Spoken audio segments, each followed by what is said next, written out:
Assalamualaikum warahmatullahi wabarakatuh. Yang saya hormati Kepala Puskesmas Alalak Tengah, Ibu Dokter Hidayati, dan juga seluruh perawat dan juga bapak-bapak, ibu-ibu, seluruh karyawan dan karyawati di Puskesmas Alalak Tengah. Alhamdulillahirabbil alamin, nahmaduhu wa nasta'inuhu wa nastaghfiruh wa na'udzubillahi min syururi anfusina wa min sayyiati a'malina. May yahdihillahu fala mudhillalah wa may yudlil fala hadiyalah. Asyhadu an la ilaha illallah wahdahu la syarikalah wa asyhadu anna Muhammadan abduhu wa rasuluh la nabiyya ba'dah. Allahumma shalli wa sallim ala nabina Muhammad wa ala alihi wa ashabihi ajma'in, amma ba'du. Qala Allah ta'ala a'udzu billahi minasyaitonir rajim. Ya ayyuhalladzina amanu taqullaha wa qulu qawlan sadida yuslih lakum a'malakum wa yaghfir lakum dzunubakum wa may yuti'illaha wa rasulahu faqad faza fawzan 'azima, amma ba'du. Bapak-bapak, ibu-ibu, hadirin wal hadirat, shaimin was shaimat rahimani wa rahimakumullah. Puji dan syukur marilah bersama-sama kembali kita panjatkan kehadirat Allah Subhanahu wa taala atas limpahan segala nikmat dan karunia-Nya jualah, sehingga sampai detik ini kita masih diberikan oleh Allah kesehatan, keamanan, kelapangan, terlebih lagi adalah nikmat iman. Mudah-mudahan dengan kenikmatan iman itulah memudahkan kita untuk dapat mengisi Ramadan di tahun ini dengan sebaik-baiknya. Apalagi kita memasuki 10 hari terakhir daripada bulan Ramadan ini. Tentu perasaan kita sedih bercampur gembira. Sedih karena apa? Karena sebentar lagi Ramadan akan meninggalkan kita. Gembira karena apa? Karena kita sudah memasuki 10 hari terakhir daripada bulan Ramadan, yang di situ ada peluang untuk mendapatkan yang namanya Lailatul Qadar. Mudah-mudahan Allah memudahkan kita untuk bisa meraih sebagai keutamaan dari Ramadan, yaitu adalah malam Al-Qadar atau Lailatul Qadar. Amin ya rabbal alamin. Salawat dan salam semoga senantiasa tercurah kepada Nabi kita Muhammad sallallahu alaihi wasallam beserta keluarga, para sahabat, tabi'in serta pengikut beliau yang senantiasa istiqomah menjalankan sunnah-sunnahnya hingga akhir zaman. Bapak Ibu sekalian yang dirahmati Allah, kita sering mendengar kata Ramadan Mubarak, Ramadan yang penuh dengan keberkahan. Nah, tentu kita juga berharap Ramadan menjadi berkah bagi kita semua. Tandanya berkah Ramadan itu bukan hanya kita menempel adanya tulisan Ramadan Mubarak di status kita atau mungkin di ucapan kita, tetapi Ramadan Mubarak itu seperti apa? Yang tentunya kita semua berharap untuk mendapatkan keberkahan daripada bulan Ramadan. Nah, disinilah kata berkah, Pak. Jadi berkah atau mubarak itulah yang paling kita harapkan dalam hidup. Ketika misalnya ada kawan ulang tahun gitu lah, biasanya ucapan kita apa, Bu? Barakallahu fi umrik. Semoga Allah memberkahi umurmu. Atau ketika anak kita ulang tahun juga demikian. Walaupun ulang tahun dalam Islam sebenarnya tidak ada, cuma kita mengucapkan doa selamat. Mudah-mudahan dan juga doa mudah-mudahan anak kita diberikan keberkahan. Jadi setiap apapun harapannya adalah kita mendapatkan berkah. Umur yang berkah. Harta yang juga berkah. Kemudian kehidupan yang juga penuh dengan keberkahan. Sakinah, mawaddah, warahmah. Inilah kehidupan yang berkah. Tetapi terkadang banyak orang yang salah kaprah di dalam memahami kata berkah, Bu. Sehingga ada dulu namanya Kebo Slamet. Di mana, Bu? Di Solo. Ada yang dari Solo, Bu? Kebo Slamet. Nah, ada orang yang bahkan ngalap berkah dari, mohon maaf nih, kotoran kerbau tersebut. Dianggap kotoran kerbau selamat ini mendatangkan keberkahan bagi sebagian orang, sehingga berabut wae. Nauzubillah. Jadi berabut memperebutkan kotoran daripada kebo selamat. Padahal secara logika saja, secara akal saja, yang namanya berkah itu kan kadang mungkin sesuatu yang kotor. Berkah itu adalah sesuatu yang baik-baik pastinya. Yang itu tentunya berasal dari Allah Subhanahu wa ta'ala. Jadi tidak mungkin yang namanya berkah itu dari kotoran, tidak mungkin. Pasti Allah menginginkan yang namanya berkah itu adalah dari sesuatu yang bersih. Nah maka itu sebenarnya makna barokah, makna berkah sebenarnya itu apa, Bu? Jangan sampai ketika kita berharap berkah, tapi ternyata justru kita keliru di dalam memanjatkan atau meminta berkah tersebut. Ternyata yang namanya berkah itu adalah menurut para ulama mendefinisikan kullu ma tuzidukum fit ta'ah, yaitu adalah setiap keadaan yang menjadikan seseorang semakin taat kepada Allah, Bu. Itulah yang dinamakan dengan berkah. Jadi kalau seandainya kita menamakan berkah itu cuma sehat, orang garing bang, kada berkah lah, belum tentu, Bu.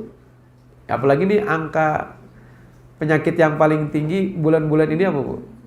Di Banjarmasin khususnya penyakit flu. Rata-rata orang batukan, selesmaan. Ulun kan termasuk juga, imbah semalam drop setelah subuh ngisi di Alabio, boy.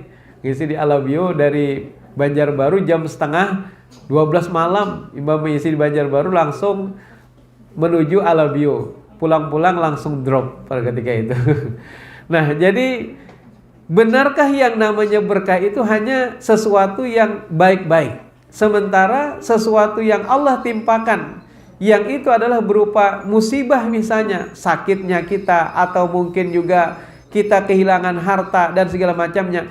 Apakah ini dikatakan tidak berkah? Belum tentu. Bisa jadi sehatnya seseorang itu adalah sehat yang berkah. Tetapi sebaliknya, sakitnya seseorang bisa jadi sakitnya itu juga adalah sakit yang berkah. Dulu ketika tahun 2000 ketika Covid, Bu.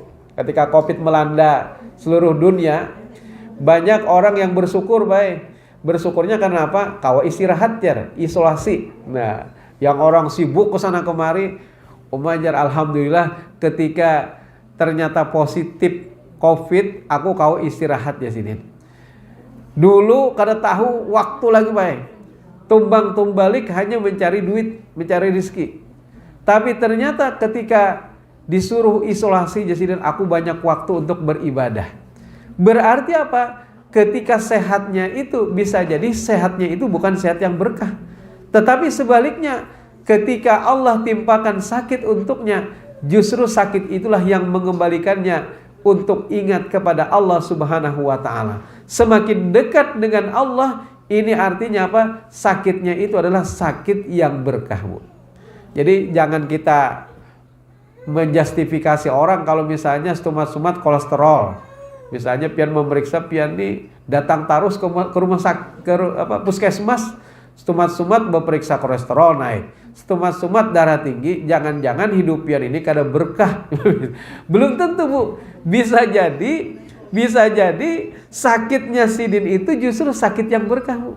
Justru dengan sakit sidin itu, sidin nyaman berzikir, misalnya santai berzikir karena kada kau beraktivitas ke sana kemari. Nah, tetapi banyak orang yang ketika sehat, ternyata sehatnya itu bukan sehat yang berkah. Jadi sebenarnya yang menandakan berkah itu bukan hanya sehat, sakit pun bisa jadi berkah. Tapi sehat pun juga bisa jadi itu adalah berkah. Ketika kita mendapatkan harta, kenikmatan yang banyak, yang harta itu mendekatkan diri kita kepada Allah, berarti harta itu adalah harta yang berkah. Sebaliknya ketika orang mendapatkan nikmat yang banyak, tapi ternyata setiap seminggu sekali mainannya hanya diskotik aja, berarti harta yang melimpah baginya itu adalah bukan harta yang berkah. Ya, jadi orang itu kebingungan menghabiskan duit, baik. Caranya kayak apa? Ya sudah, di sini aku naik diskotik dan segala macamnya. Artinya apa? Nikmat yang Allah berikan, titipkan kepadanya, harta yang banyak yang Allah berikan, ternyata harta itu adalah bukan harta yang berkah baginya. Nah, ibu-ibu yang dirahmati Allah dan juga bapak-bapak sekalian, Ada satu kisah, misalnya Nabi Ayub alaihi salam. Kita mengenal Nabi Ayub, beliau ditimpa sakit kulit. Jadi sakit kulit yang diderita oleh Nabi Ayub ini tidak tanggung-tanggung. Sampai-sampai ketika itu beliau diusir dari kampung. Kemudian setelah itu beliau pun hanya ditemani oleh istrinya dalam pengasingan. Dan terakhir istrinya pun akhirnya meninggalkannya. Bukan karena tidak cinta kepada Nabi Ayub, bukan, tapi karena pada saat itu tidak ada makanan yang bisa dimakan oleh mereka berdua. Akhirnya diam-diam istrinya ini menjual rambut, dijual ke pasar. Rambutnya digundul kemudian dijual di pasar. Terhadap kejadian itu Nabi Ayub marah terhadap istrinya. Kemudian sebenarnya tujuan istrinya menjual rambut itu hanya untuk beli makanan, agar Nabi Ayub dan juga dia bisa makan. Nah, tapi karena marah Nabi Ayub pada saat itu, maka Nabi Ayub pun menyuruh istrinya untuk pulang dan meninggalkannya sendirian. Dalam keadaan sakit yang begitu gawat, sampai-sampai daging yang ada di kulit, daging yang ada di tubuh Nabi Ayub itu berjatuhan. Sakit kulit yang dialami Nabi Ayub ketika itu. Kalau seandainya sakit itu adalah bukan berkah bagi Nabi Ayub, kenapa Allah menimpakan kepada seorang nabinya? Nah, kemudian ada juga Ubay bin Ka'ab, salah seorang sahabat terbaik Nabi. Jadi Ubay bin Ka'ab ini pernah mengalami penyakit demam, Pak. Ketika itu Ubay bin Ka'ab pernah sepulang dari majlis Nabi, dia pernah mendengar Nabi bersabda, "La tasubul humma, jangan engkau mencela demam. Fa innaha tudhibil khataya, karena sesungguhnya demam itu akan dapat meluruhkan dosa-dosamu." Jadi kalau misalnya ada orang sakit demam atau mungkin sakit-sakitan lah, mungkin kita sebagai tenaga kesehatan, Pak, bisa memberikan nasihat aja, Pak, sabar. Jangan-jangan dengan sakit pian ini Allah ingin mengampuni dosa-dosa pian.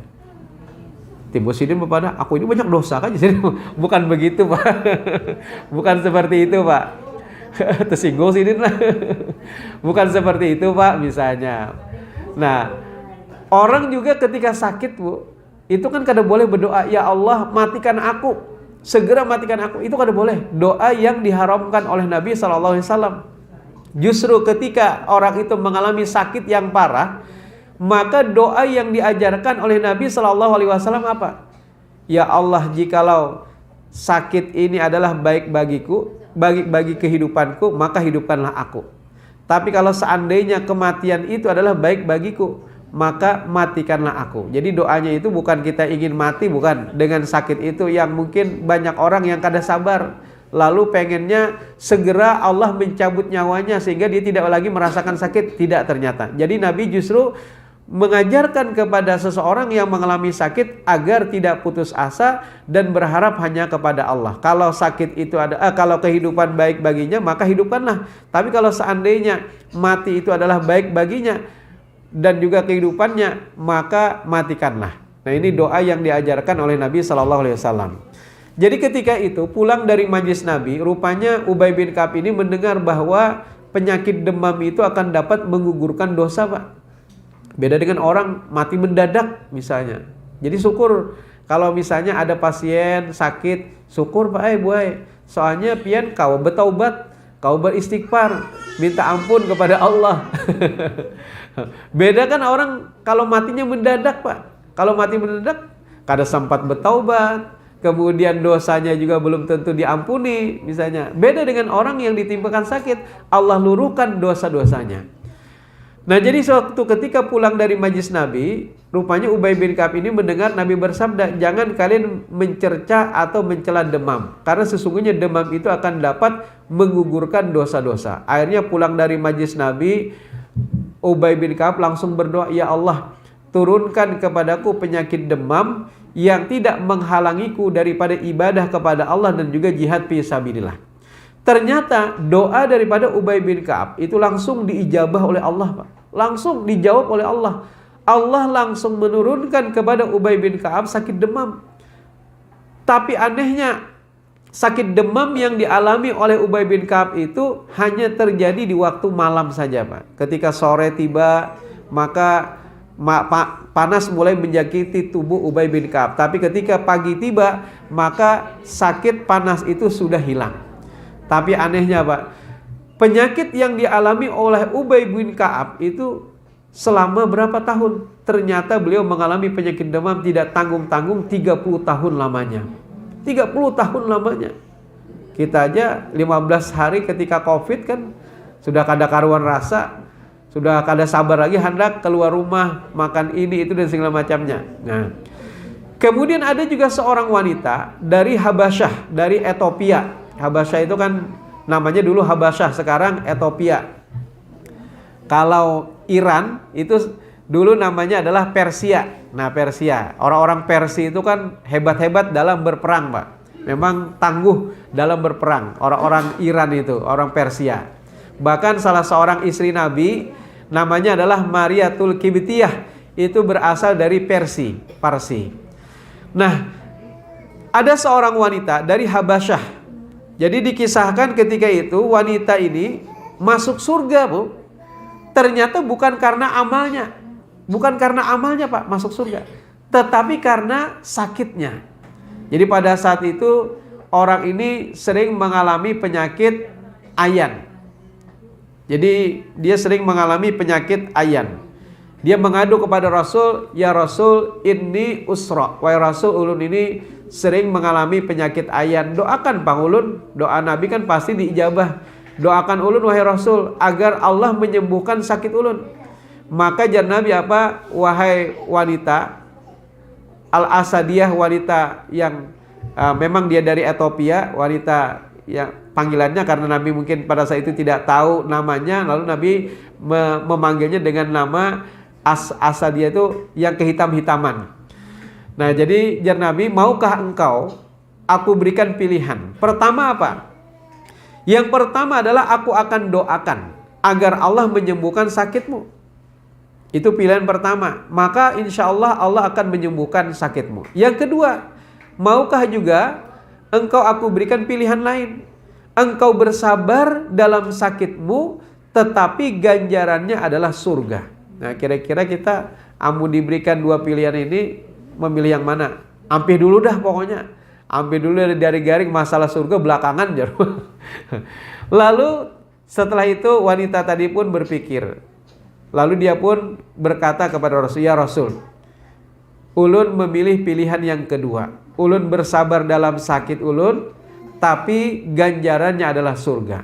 Maka wanita tadi pun beranjak ingin pulang. Ketika dia ingin pulang, ternyata dia ingat sesuatu. Lalu dia menghadap lagi kepada Rasul, "Wahai Rasul, kalau memang nanti ulun mengalami penyakit ayan, tapi tolong satu barang permintaan ulun lagi." "Apa itu jar Rasul?" "Yaitu adalah ketika nanti ulun tetap mengalami penyakit ayan ulun, tapi Allah mohonkan kepada Allah agar tetap menutup aurat ulun." Nah ini, jadi orang itu penyakit ayan, Bu, kan kada sadar. Seharusnya dari segi hukum sebenarnya sudah keluar, tidak dituntut dari segi hukum, tidak berdosa karena orang itu kada sadar. Orang guring membunuh malah, atau orang gila membunuh, kira-kira dikenai hukum atau tidak? Tapi ini bukan pura-pura gila. Banyak orang yang melukai orang lain tapi ternyata pura-pura gila. Ini bukan. Jadi pada saat itu ternyata wanita tadi mohon kepada Allah agar tetap ditutup auratnya, Bu. Ditutup auratnya walaupun dia tidak dalam keadaan sadarnya. Maka Rasul pun mendoakannya. Ternyata pada saat itu benar, ketika itu diceritakan wanita ini tetap mengalami penyakit ayannya, tapi Allah tetap menutup auratnya. Tapi ganjarannya apa? Surga dengan sakitnya. Kemudian yang terakhir ada namanya Sa'ad bin Mu'az. Sa'ad bin Mu'az ini sahabat terbaik Nabi. Dulu dia adalah pemuka kaum Aus. Dia ini seorang yang ahli dalam menunggang kuda. Awalnya masuk Islamnya aja di usia 30 tahun, jadi terlambat dia masuk Islam. Cukup terlambat ketika itu dia masuk Islam. Awalnya dia sangat membenci Rasulullah.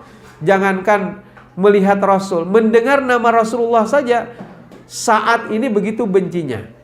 Nah, suatu ketika Allah bukakan hidayah untuk Sa'ad bin Mu'az, ternyata dia pun masuk Islam. Alhamdulillah.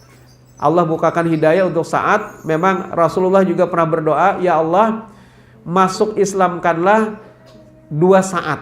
Nah, Sa'ad bin Ubadah dan juga Sa'ad bin Mu'az. Ternyata Allah membukakan hidayah untuk Sa'ad bin Mu'az. Dia pun masuk Islam. Pulang ke kaumnya, apa yang dilakukannya, Bu? Karena dia pemuka kaum, dia pun berkata, mulai hari ini, mulai saat ini, tidak ada seorang pun di antara kalian yang boleh berbicara kepadaku, kecuali dia telah menyatakan keislamannya mengikuti agama yang telah dibawa oleh Muhammad. Ternyata seluruh kaumnya, laki-laki, perempuan, anak kecil, dewasa, semuanya akhirnya masuk Islam dengan Islamnya Sa'ad bin Mu'az. Kemudian dikisahkan Sa'ad bin Mu'az ikut dalam peperangan Badar, pernah. Kemudian yang terakhir dalam peperangan Khandak atau dalam peperangan Parit, ketika itu Sa'ad bin Mu'az mengalami luka yang begitu banyak, Pak. Usianya kira-kira ketika itu hampir 37 tahun. 37 tahun. Dia sangat berani berperang dan dia mengalami begitu banyak luka ketika itu. Sampai-sampai Nabi khawatir dengan keadaan Sa'ad bin Mu'az. Nabi pun mendirikan kemah di dekat kemahnya Sa'ad bin Mu'az. Ketika menjelang detik-detik terakhir kematian Sa'ad bin Mu'az, Nabi pun meletakkan kepala Sa'ad bin Mu'az di pangkuan Rasulullah. Kemudian pada saat Sa'ad bin Mu'az menghembuskan napas terakhirnya, Bu, pada saat itu ternyata Rasulullah berkata setelah meninggalnya Sa'ad bin Mu'az, ihtazzat arasy, sampai arasy Allah saja bergoncang, Bu. Kita meninggal dunia belum tentu tiang masjid bergerak. Nah, belum tentu tiang masjid bergerak. Ini Sa'ad bin Mu'az meninggal dunia di usia yang relatif masih muda, 37 tahun. Tapi ternyata sampai-sampai arasy Allah saja bergoncang. Artinya apa? Yang namanya umur berkah itu bukan hanya pendek atau panjangnya umur seseorang. Yang namanya keberkahan itu bukan hanya ketika sehat atau sakitnya seseorang. Yang namanya berkah itu ternyata bukan hanya ketika banyak harta atau ketika seseorang sedikit harta. Tetapi ternyata dari cerita-cerita tadi yang dinamakan dengan berkah itu adalah kullu ma tuzidukum fit ta'ah. Setiap keadaan yang menjadikan seseorang semakin taat kepada Allah, itulah makna berkah yang sesungguhnya. Jadi dengan umur yang Allah karuniakan kepada kita, alhamdulillah Allah panjangkan, syukur. Dan kita ingin umur ini menjadi umur yang berkah. Mumpung kita berada di bulan Ramadan, Ramadan juga adalah kita ingin menjadi Ramadan yang berkah bagi kita. Maka mari sama-sama kita manfaatkan Ramadan dan juga umur yang telah Allah karuniakan ini agar berkah bagaimana? Maka jadikanlah umur dan juga waktu Ramadan ini dengan taqarrub ilallah, mendekatkan diri kita kepada Allah Subhanahu wa ta'ala. Apalagi ini di 10 hari terakhir. Jadi di awal tadi, mari sama-sama kita perbanyak kegiatan ibadah kita, lebih meningkat daripada puluhan pertama dan juga puluhan kedua. Kalau bisa, misalnya di 10 hari terakhir ini perbanyaklah tilawatil Quran, perbanyaklah yang namanya zikrullah. Kalau wanita mungkin dalam keadaan haid, kada kawa sholat bulah, kada kawa puasa, tapi masih bisa, Bu, amal yang bisa dilakukan untuk meraih yang namanya Lailatul Qadar, yaitu adalah dengan berzikir, Bu. Jadi kalau misalnya ada di antara pian yang haid di 10 hari terakhir ini, padahal kita ingin mendapatkan Lailatul Qadar, maka caranya masih bisa, yaitu dengan memperbanyak zikrullah. Nah, inilah mungkin yang bisa saya sampaikan. Mudah-mudahan kita ingin menjadikan umur kita dan Ramadan yang sedang kita hadapi ini betul-betul menjadi berkah bagi kita semua. Tandanya adalah bagaimana kita memanfaatkan dalam taqarrub ilallah, mendekatkan diri kita kepada Allah Subhanahu wa ta'ala. Kemudian selanjutnya, esensi daripada ibadah Ramadan bukan hanya sekedar kita menahan diri daripada makan dan minum saja dari semenjak terbit fajar sampai dengan terbenam matahari, tetapi wa inna masyam, ya Nabi, yaitu adalah minal lagwi warrafasi, yaitu kemampuan kita untuk juga menjaga diri dari hal-hal yang bisa mengikis habis pahala daripada ibadah puasa kita. Misalnya contohnya apa, Bu? Melakukan perbuatan-perbuatan lago. Lago itu perbuatan sia-sia. Jumatan aja bab-baban misalnya. Faman lago fala jum'atalah, barang siapa yang dia melakukan perbuatan lago, maka tidak ada Jumat baginya.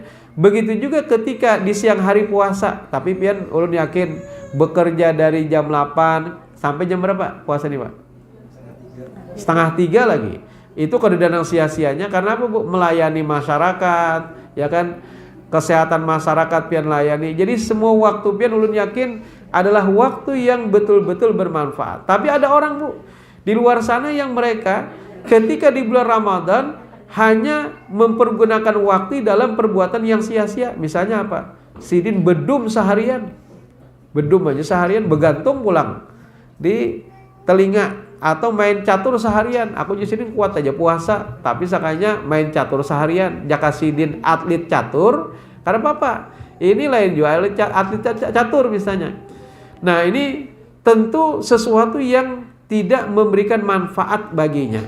Jadi sesuatu yang sia-sia atau tidak memberikan manfaat dan juga tidak memberikan mudarat, apalagi yang memberikan mudarat, mendatangkan mudarat, misalnya melakukan perbuatan dosa, itu lebih lagi. Tidak mendatangkan manfaat dan tidak mendatangkan mudarat saja, maka ini dianggap perbuatan yang sia-sia, yang bisa mengikis habis pahala puasa kita. Pahala yang begitu besar, begitu istimewa dari ibadah puasa Ramadan. Kalau pahala yang lain, jar Nabi apa? Diganjar dengan 10 kali lipat Bu. Ada yang juga diganjar 700 kali lipat. Ini masih biasa. Tapi puasa, khusus puasa, puasa adalah amal yang ganjarannya itu adalah tidak berbatas. Fa innahu li wa ana ajzibi. Sesungguhnya puasa itu adalah untukku dan aku yang akan memberikan ganjarannya. Nah, sayang kalau misalnya dari pagi sampai sore hari menjelang kita berbuka terkikis satu demi persatu pahala puasa kita, dan akhirnya pada saat kita berbuka ternyata tidak mendapatkan apa-apa daripada puasa tersebut. Rubba shaimin hazzuhu min siyamihi illal ju' wal atas. Berapa banyak orang yang berpuasa tapi mereka tidak mendapatkan apa-apa dari puasanya selain daripada lapar dan haus saja. Mudah-mudahan puasa kita betul-betul menjadi puasa yang berkah dan juga mendatangkan pahala yang besar di sisi Allah Subhanahu wa taala. Demikian yang bisa ulun sampaikan, karena pindah karing juga sudah. Silakan kalau ada yang ingin menanggapi atau ada yang ingin didiskusikan. Oke, silakan.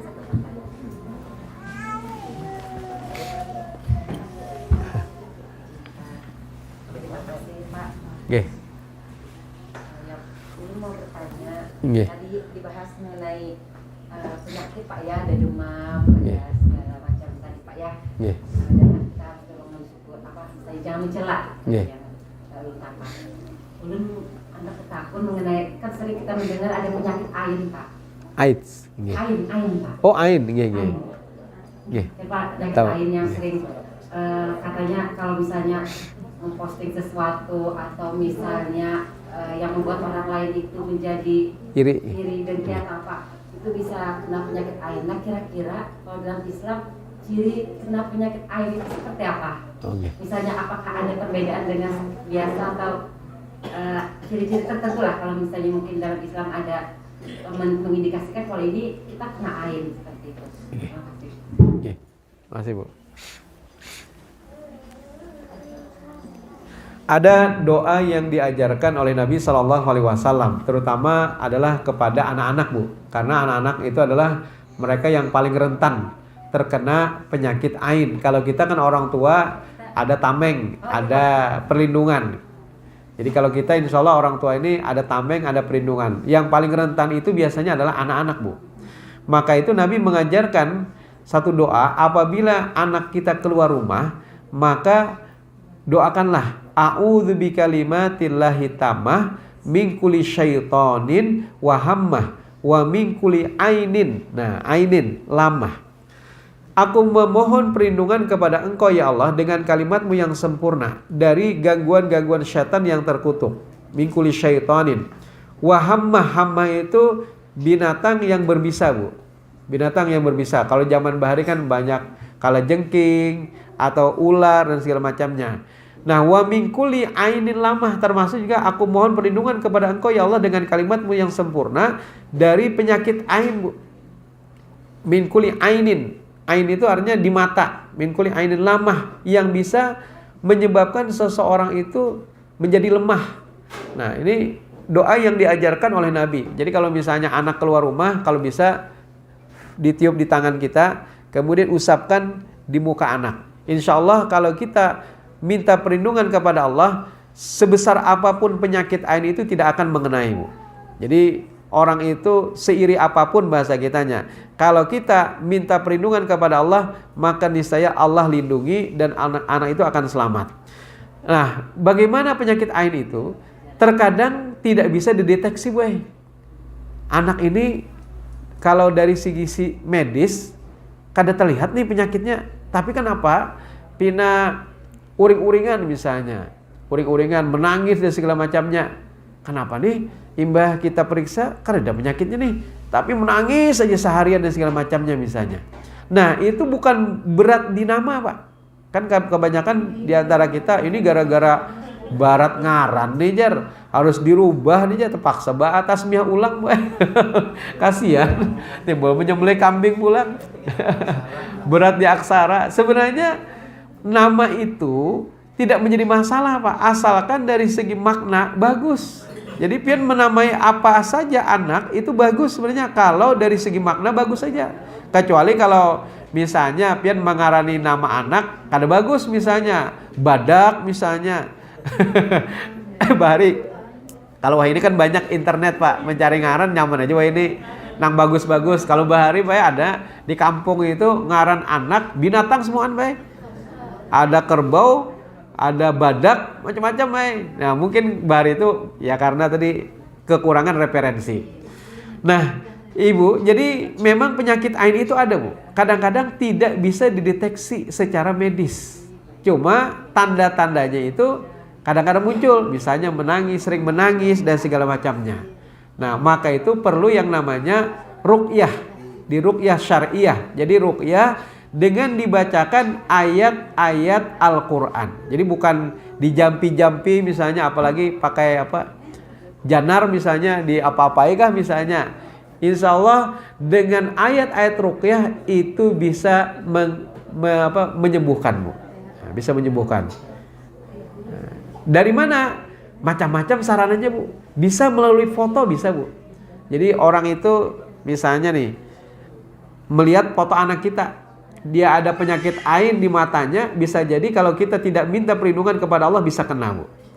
Nah, atau misalnya walaupun dia memuji anak kita, anak kita bungasnya, pintarnya, putihnya, tapi ternyata di mata orang itu, di mata orang itu ada penyakit ain, ada rasa iri dengki, maka kalau kita tidak minta perlindungan kepada Allah bisa mengenaimu. Ya, maksudnya mungkin kita juga kada sombong ya Allah dengan amanah anak yang telah Allah berikan, walaupun anak kita pintar, mungkin juga bungas dan segala macamnya, tapi kita tetap butuh perlindungan dari Allah Subhanahu wa Ta'ala. Nah, gitu. Jadi seperti itu, Bu. Adakah lagi, Pak? Oke, silakan. Oke. Kalau sekedar hiburan dan hiburannya bukan lagu-lagu yang tidak senonoh, misalnya lagu sholawat misalnya, insya Allah kada masalah, Bang. Tapi kalau mohon maaf lagu-lagunya yang kata-katanya tidak senonoh, maka lebih baik dihindari. Lagu Roma. Bapak-bapaknya ya menyanyi nih jadinya. Kalau sebaiknya kan diisi dengan zikir misalnya, atau bacaan ayat Al-Quran misalnya. Kita sekedar mendengar aja itu sudah dapat pahala, Pak. Sudah dapat pahala. Mendengar aja. Atau misalnya tadi lagunya Mahir Zain. Nah, Mahir Zain kan bagus juga, lagu-lagu zikir sambil kita mendengarkannya. Tapi kalau lagu-lagu mohon maaf pop misalnya nih, sebaiknya dihindari, Bang. Nah, apalagi kereta apa tuh?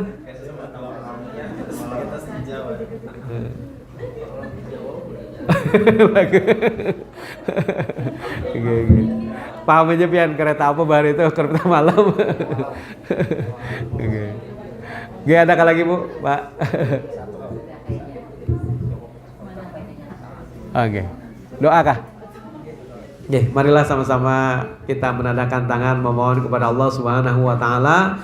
Mudah-mudahan ibadah yang kita kerjakan, saum kita, sholat kita, dan juga ibadah-ibadah yang telah kita ukir di bulan Ramadan ini mudah-mudahan mendapatkan ridha dari Allah Subhanahu wa taala dan diterima olehnya. Amin amin ya Allah. Alhamdulillahi rabbil alamin.